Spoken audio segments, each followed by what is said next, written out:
मधुबन के बाबा, मधुबन के बाबा मुरली वाले, आपका क्या कहना, आपका क्या कहना। ओम शांति। आज 10 अगस्त 2021 के साकार मधुर महावाक्य हैं। आज मीठे मीठे बाप दादा बोले, मीठे बच्चे, बाप आए हैं तुम्हें इस पाप की दुनिया से निकाल चैन की दुनिया में ले जाने। बाप द्वारा तुम्हें सुख शांति की 2 सौगातें मिलती हैं। बाबा ने कहा कि मीठे बच्चे, बाप आए हैं तुम्हें इस पाप की दुनिया से निकाल चैन की दुनिया में ले जाने। बाप द्वारा तुम्हें सुख शांति की 2 सौगातें मिलती हैं। और बाबा ने आज हमसे प्रश्न पूछा है कि सारी दुनिया में सच्ची सच्ची नंज तुम हो, सच्ची नंज किसे कहेंगे? और उत्तर में बाबा ने समझाया कि सच्ची नंज वह है जिनकी बुद्धि में एक ही याद हो, अर्थात नन बट वन। वे अपने को भल नंज कहलाती हैं, लेकिन उनकी बुद्धि में सिर्फ एक क्राइस्ट की याद नहीं। क्राइस्ट को भी गॉड का बच्चा कहेंगे तो उनकी बुद्धि में 2 हैं और तुम्हारी बुद्धि में एक बाप है, इसलिए तुम सच्ची सच्ची नंज हो। तुम्हें बाप का फरमान है पवित्र रहना है।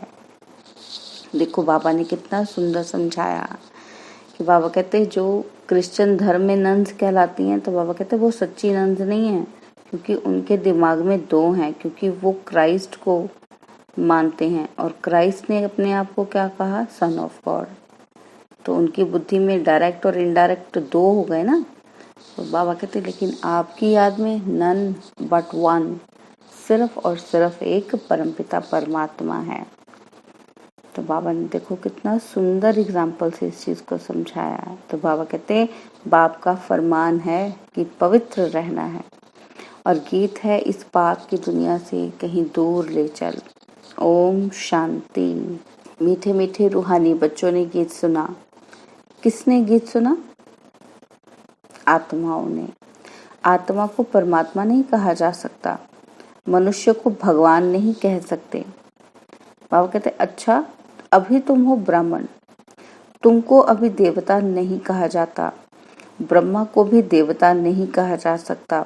भल कहते हैं ब्रह्मा देवताय नमः, विष्णु देवताय नमः, परंतु ब्रह्मा और विष्णु में तो बहुत फर्क है।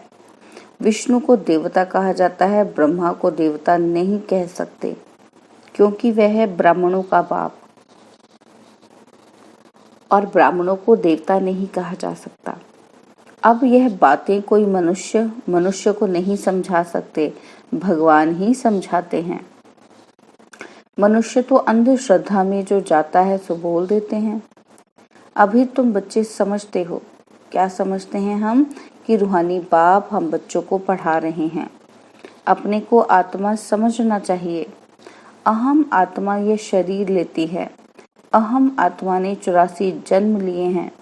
जैसे जैसे कर्म करते हैं वैसे शरीर मिलता है। शरीर से आत्मा अलग हो जाती है तो फिर शरीर से प्यार नहीं रहता, आत्मा से प्यार रहता है। आत्मा में भी प्यार तब है जबकि आत्मा शरीर में है।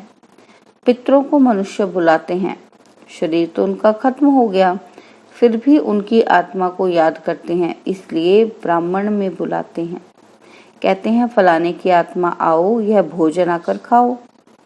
गोया आत्मा में मोह रहता है, परंतु पहले शरीर में मोह था, वह शरीर याद आता था। ऐसे नहीं समझते कि हम आत्मा को बुलाते हैं। आत्मा ही सब कुछ करती है। आत्मा में अच्छे व बुरे संस्कार रहते हैं। पहले पहले है देह अभिमान, फिर उसके बाद और विकार आते हैं। सबको मिलाकर कहा जाता है विकारी। जिसमें यह विकार नहीं है उनको कहा जाता है निर्विकारी। यह तो समझते हो कि बरोबर भारत में जब देवी देवता थे तो उनमें दैवी गुण थे। इन लक्ष्मी नारायण का है ही देवी देवता धर्म। जैसे क्रिश्चियन धर्म में मेल अथवा फीमेल सब क्रिश्चियन हैं, यह भी कहा जाता है देवी देवता, राजा रानी, प्रजा सब देवी देवता धर्म के हैं। यह बहुत ऊंच सुख देने वाला धर्म है। बच्चों ने गीत भी सुना। यह आत्मा ने कहा कि बाबा ऐसी जगह ले चलो जहां मुझे सुख चैन शांति हो। वह तो है सुख धाम और शांति धाम। यहाँ बड़े बेचैन हैं। सतयुग में बेचैनी होती नहीं। आत्मा जानती है बाबा बिगर कोई चैन की दुनिया में ले जा नहीं सकते। इसलिए बाप कहते हैं मुक्ति और जीवन मुक्ति, यह दो सौगातें मैं कल्प कल्प लाता हूँ, परंतु तुम भूल जाते हो। ड्रामा में भूलना ही है। सब भूल जाएं तब तो मैं आऊं। बाबा कहते तभी तो मैं आऊंगा ना। अभी तुम ब्राह्मण बने हो, तुमको निश्चय है। क्या निश्चय है? कि हमने 84 जन्म लिए हैं। जो पूरा ज्ञान नहीं उठाएंगे वह पहले नई दुनिया में भी नहीं आएंगे। त्रेता व त्रेता के अंत में आए। सारा मदार है पुरुषार्थ पर। सतयुग में सुख था। इन लक्ष्मी नारायण का राज्य था। अच्छा, इसके अगले जन्म में ये कौन थे यह किसी को पता नहीं है। अगले जन्म में ये ब्राह्मण थे, उससे पहले शूद्र थे। वर्णों पर तुम अच्छी रीति समझा सकते हो। क्यों समझा सकते हैं? क्योंकि बाबा ने हमें अच्छे से समझा दिया है। तो बाबा कहते अभी तुम समझते हो कि हम 21 जन्म के लिए चैन पाएंगे। बाबा हमको वह रास्ता बता रहे हैं। हम अभी पतित हैं, इसलिए बेचैन हैं, दुखी हैं। जहाँ चैन हो उसको सुख शांति कहेंगे। तो अब तुम बच्चों की बुद्धि में आदि मध्य अंत का ज्ञान है। समझते हो बरोबर सतयुग में भारत कितना सुखी था। दुख अथवा बेचैनी का नाम नहीं था। अभी तुम पुरुषार्थ कर रहे हो स्वर्ग में जाने के लिए। अभी तुम बने हो ईश्वरीय संप्रदाय के और वह हैं आसुरी संप्रदाय के। कहते हैं ना पाप आत्मा। बाबा कहते आत्माएं अनेक है, परमात्मा अनेक है। सब ब्रदर्स हैं, सब परमात्मा हो नहीं सकते। इतनी बड़ी सी, इतनी थोड़ी सी बात भी मनुष्य की बुद्धि में नहीं है। बाबा ने समझाया है ये सारी दुनिया बड़ा बेहद का टापू है। वह छोटे छोटे टापू होते हैं। इस बेहद टापू पर रावण का राज्य है। इन बातों को मनुष्य नहीं समझते हैं। वह तो सिर्फ कहानियां सुनाते रहते हैं। कहानी को ज्ञान नहीं कहा जाता। उनसे मनुष्य सदगति को पा नहीं सकते। ज्ञान से सदगति मिलती है। बाबा कहते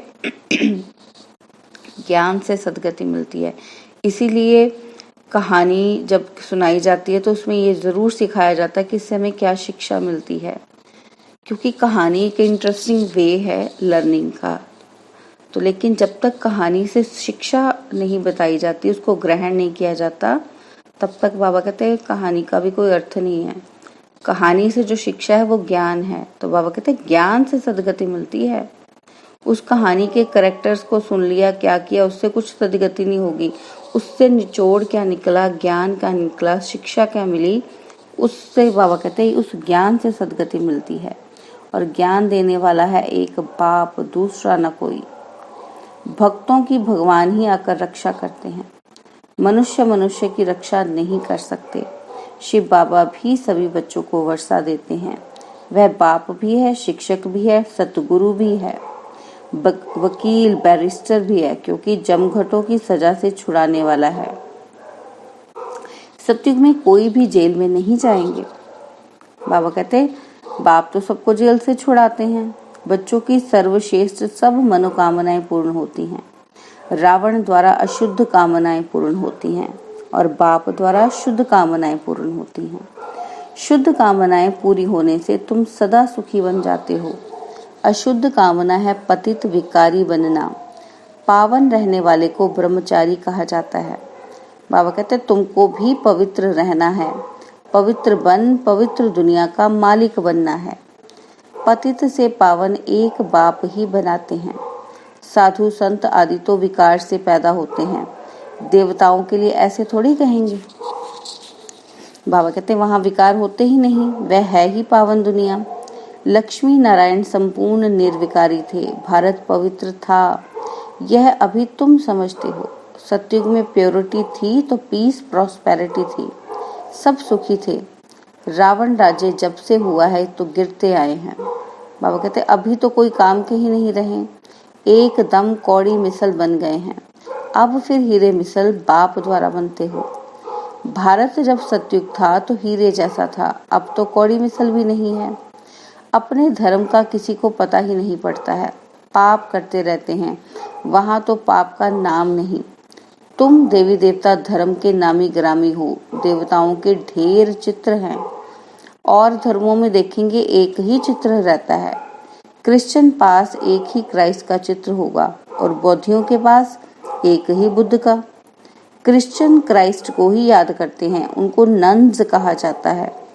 नन्स माना सिवाय एक क्राइस्ट के और कोई नहीं, इसलिए कहते हैं नन। बट क्राइस्ट ब्रह्मचारी रहते हैं। बाबा कहते तुम भी नन्स हो, तुम अपने ग्रस्त व्यवहार में रहते नन्स बनती हो। एक ही बाप को याद करती हो, नन बट वन। एक शिव बाबा, दूसरा न कोई। उन्हों की बुद्धि फिर भी दो, बाबा कहते उन्हों की बुद्धि में फिर भी दो आ जाते हैं। क्राइस्ट के लिए समझेंगे वह गॉड का बच्चा था, परंतु उनको गॉड की नॉलेज नहीं। तुम बच्चों को नॉलेज है, सारी दुनिया में ऐसा कोई नहीं जिसको परमात्मा की नॉलेज हो। बाबा कहते हैं आप बच्चों को है, परमात्मा वहाँ कहाँ रहते हैं, कब आते हैं, उनका क्या पाठ चलता है, ये कोई नहीं जानते। भगवान को जानी जाननहार कहते हैं, समझते हैं वह हमारे दिल की बात को जानते हैं। बाप कहते कि मैं नहीं जानता, हमको क्या पड़ी है जो हर एक की बात को बैठ के दिल को रीड करूंगा। बाबा कहते हम आए ही हैं पतितों को पावन बनाने। अगर कोई पवित्र नहीं रहते हैं, झूठ बोलते हैं, तो नुकसान अपने को पहुंचाएंगे। बाबा कहते गाया हुआ है कि देवताओं की सभा में असुर जाकर बैठते थे, वहां अमृत बांटा जाता था। कोई विकार में जाकर छिपकर आए तो बैठते हैं तो वह असुर हुए ना। बाबा कहते आप ही अपना पद भ्रष्ट कर देंगे। हर एक को अपना पुरुषार्थ करना है, नहीं तो अपनी ही सत्यानाश करते हैं। ऐसे बहुत हैं जो छिपकर जाते हैं, कहते हैं हम विकार में थोड़े ही जाते हैं, परंतु विकार में जाते रहते हैं। बाबा कहते ये गोया अपने को ठगते हैं, अपनी ही सत्यानाश करते हैं। परमपिता परमात्मा जिसका राइट हैंड धर्मराज है, उनके आगे झूठ बोलते हैं तो दंड खुद के, तो बाबा कहते तो खुद ही दंड के भागी बन पड़ते हैं। बहुत सेंटर्स भी ऐसे होते हैं। बाबा जब पहली बार दिल्ली में गया था तो रोज एक आता था और विकार में जाता रहता था। पूछा जाता था जबकि पवित्र नहीं रहते हो तो क्यों आते हो? कहता था आऊंगा नहीं तो निर्विकारी कैसे बनूंगा। पवित्रता अच्छी लगती है परंतु रह भी नहीं सकता हूँ। आखिरीन तो सुधर जाऊंगा, नहीं आऊंगा तो बेड़ा गर्क हो जाएगा और कोई रास्ता ही नहीं है, इसलिए हमको यहाँ आना पड़ता है। तो बाप समझाते हैं तुम वायुमंडल खराब करते हो, कहाँ तक ऐसे आते रहोगे। पावन जो बनते हैं उनको पतित से जैसे घृणा आती है। कहते हैं बाबा इनके हाथ का भी खाना अच्छा नहीं लगता। बाबा ने युक्ति भी बताई है, खान पान की खिटखिट होती है। ऐसे तो नहीं नौकरी छोड़ देंगे, फिर युक्ति से चलाना होता है। बाबा कहते कोई को समझाओ तो बिगड़ पड़ते हैं, पवित्र कैसे रहेंगे। उनको बहुत मुश्किल लगता है कि पवित्र कैसे रह सकते हैं। बाबा कहते यह तो कब सुना ही नहीं। वो लोग कहते हैं कि हमने तो ऐसी बातें सुनी ही नहीं, सन्यासी भी नहीं रह सकते, जब घर बार छोड़ जाते हैं तब पवित्र रह सकते हैं। तो बाबा कहते वो हैरान होते हैं कि कैसे घर में रहकर पवित्र रहा जा सकता है। फिर वो एग्जाम्पल देते हैं कि सन्यासी भी नहीं रह सकते, इसीलिए तो वो घर बार छोड़ते हैं। बाबा कहते परंतु यह किसी को पता नहीं। क्या नहीं पता? कि यहाँ पतित पावन परमपिता परमात्मा पढ़ाते हैं। नहीं मानते इसलिए विरोध करते हैं। शिव बाबा ब्रह्मा तन में आते हैं, कोई शास्त्र दिखाओ। तो क्रिटिसाइज करते हैं ना, तो कहते हैं कि बताओ किसी शास्त्र में लिखा है कि शिव बाबा ब्रह्मा के तन में आएंगे। तो बाबा कहते हैं ये तो गीता में लिखा हुआ है कि मैं साधारण बूढ़े तन में आता हूँ। वह अपने जन्मों को नहीं जानते। बाबा कहते ये तो लिखा हुआ है फिर तुम कैसे कहते हो कि परमात्मा कैसे मनुष्य तन में आएंगे? तो बाबा भी जस्टिफिकेशन देते हैं कि गीता में लिखा हुआ है कि पतित तन में ही आकर रास्ता बताएंगे ना। तो आगे भी आए थे और कहा था मामेकम याद करो। वही परम धाम में रहते हैं और कहते हैं मामेकम याद करो। कृष्ण का शरीर तो मूल वतन में नहीं होगा जो कहे कि मामेकम याद करो। एक परमपिता परमात्मा ही साधारण तन में प्रवेश कर तुम बच्चों को कहते हैं। क्या कहते हैं? मामेकम याद करो। तो इस योग अग्नि से तुम्हारे पाप कट जाएंगे। इसलिए ही मुझे पतित पावन कहते हैं। पतित पावन जरूर आत्माओं का होगा ना, पतित भी आत्मा ही बनती है। बाप कहते हैं तुम पवित्र आत्मा 16 कला संपूर्ण थी, अभी 9 कला बिल्कुल ही पतित बन गए हो। मैं कल्प कल्प आकर तुमको समझाता हूँ। तुम जो काम चिता पर बैठ पतित बन जाते हो, फिर ज्ञान चिता पर बिठाकर तुमको पावन बनाता हूँ। भारत में पवित्र प्रवृत्ति मार्ग था, अभी अपवित्र प्रवृत्ति मार्ग है। किसी को भी चैन नहीं। अब बाप कहते हैं दोनों ज्ञान चिता पर बैठो। हर आत्मा को अपने अपने कर्मों अनुसार शरीर मिलता है। ऐसे नहीं कि दूसरे जन्म में वही पति पत्नी आपस में मिलेंगे। नहीं, बाबा कहते हैं इतनी रेस कर ना सके। यह तो पढ़ाई की बात है ना। अज्ञान काल में हो सकता है, आपस में बहुत प्रेम है तो उनकी मनोकामनाएं पूरी हो सकती हैं। वह तो है पतित विकारी मार्ग। पति के पीछे पत्नी चिता पर बैठती है, दूसरे जन्म में जाकर उनसे मिलती है, परंतु दूसरे जन्म में उनको थोड़े ही मालूम पड़ेगा। बाबा कहते तुम भी बाबा के साथ ज्ञान चिता पर चढ़ते हो। यह छीछी शरीर छोड़ चले जाएंगे, तुमको यह अभी मालूम है। बाबा कहते उनको तो नहीं रहता कि हम आगे जन्म में ऐसे साथी थे। तुमको भी बाद में वहां पर ये बातें याद नहीं रहेंगी। बाबा ने कहा कि अभी तुम्हारी बुद्धि में एम ऑब्जेक्ट है। मम्मा बाबा लक्ष्मी नारायण बनेंगे, विष्णु है देवता। प्रजापिता ब्रह्मा को देवता नहीं कह सकते। ब्रह्मा सो देवता बनते हैं, ब्रह्मा सो विष्णु, विष्णु सो ब्रह्मा कैसे बनते हैं, यह अभी तुमने समझ लिया है। अभी तुम जानते हो चैन सिर्फ स्वर्ग में ही होता है। कोई मरते हैं तो कहते हैं स्वर्ग गया, अर्थात चैन में गया। बेचैनी में पतित रहते हैं। बाप फिर भी कहते हैं, क्या कहते हैं कि अपने को आत्मा समझ बाप को याद करो तो विकर्म विनाश होंगे। बाकी है डिटेल में समझने की बातें। बाप नॉलेजफुल है तो तुमको भी अपने जैसा नॉलेजफुल बनाएंगे। बाप की याद से तुम सतो प्रधान बनेंगे। यह आत्माओं की रेस है। बाबा कहते जो जास्ती याद करेंगे वह जल्दी बनेंगे, और यह है योग और पढ़ाई की रेस। स्कूल में भी रेस होती है ना, ढेर स्टूडेंट्स होते हैं, उनमें से जो नंबर 1 निकलते हैं उनको स्कॉलरशिप मिलती है। एक ही पढ़ाई लाखों करोड़ों आत्माओं के लिए होती है, तो इतने स्कूल भी होंगे ना। अब तुमको यह पढ़ाई पढ़नी है, सबको रास्ता बताओ, अंधों की लाठी बनो, घर घर में पैगाम पहुंचाना है। अच्छा, मीठे मीठे सिकिलदे बच्चों प्रति माता पिता बाप दादा का याद प्यार और गुड मॉर्निंग। रूहानी बाप की रूहानी बच्चों को नमस्ते। हम रूहानी बच्चों की रूहानी बाप दादाजी को दिलवा जान सिखवा प्रेम से नमस्ते। ओम शांति। प्यारे बाबा, मीठे बाबा, मेरे बाबा, शुक्रिया बाबा, शुक्रिया बाबा, शुक्रिया बाबा। धारणा के लिए मुख्य सार हैं।